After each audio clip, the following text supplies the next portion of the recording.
Well, hey friends, when it comes to boundaries, a lot of times the reason why boundaries are violated is because we've never actually communicated them. In other words, we have a desire inside of us. We've got a sense of how we want other people to treat us, but because we've never verbalized it, because we've never told them, they're always stepping over it. We get frustrated on the inside. In fact, I read this quote recently that I thought was super helpful.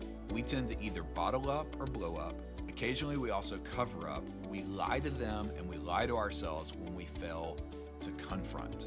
Today, what I want to do is to give you some simple ways to confront those boundary busters in your life. And it starts with this. Number one, stick to the facts.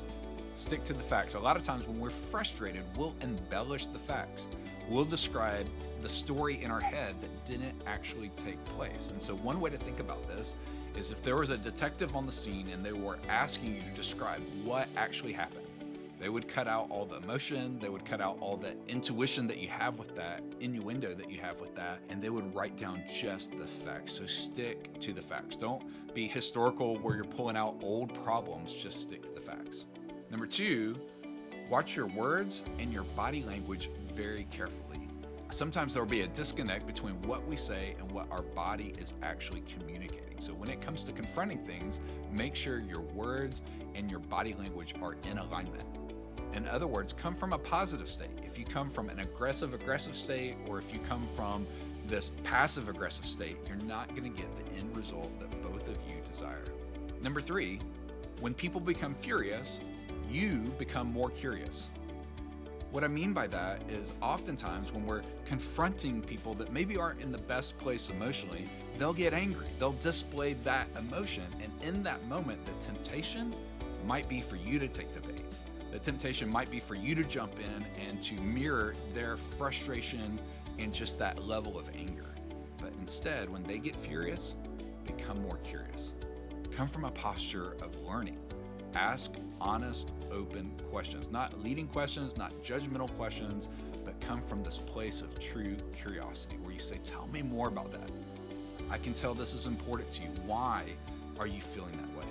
Number four, seek clarity more than a resolution.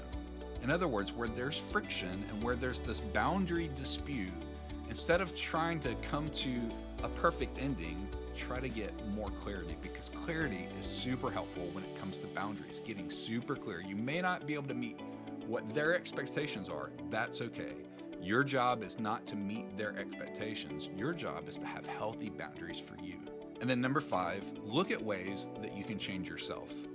In other words, don't always assume the problem's the other person. Don't come to conflict with an accusatory mindset. In fact, instead, turn that accusation towards yourself. Self-accuse. Ask yourself, what is my part of this drama? Because often it's not one-sided. More often than not, there's our piece to the problem as well. I don't know about you, but for a lot of people, when it comes time for conflict, they either get aggressive or they click off. But instead, I want to encourage you to engage, because what I've seen on the other side of conflict is an even stronger relationship. Man, there's going to be times that people jump over the boundary. Never fear, confront it. Love them enough that you tell them the truth. And on the other side, when you come from a positive emotional state, man, that boundary is going to get stronger, and that relationship, I guarantee you, will go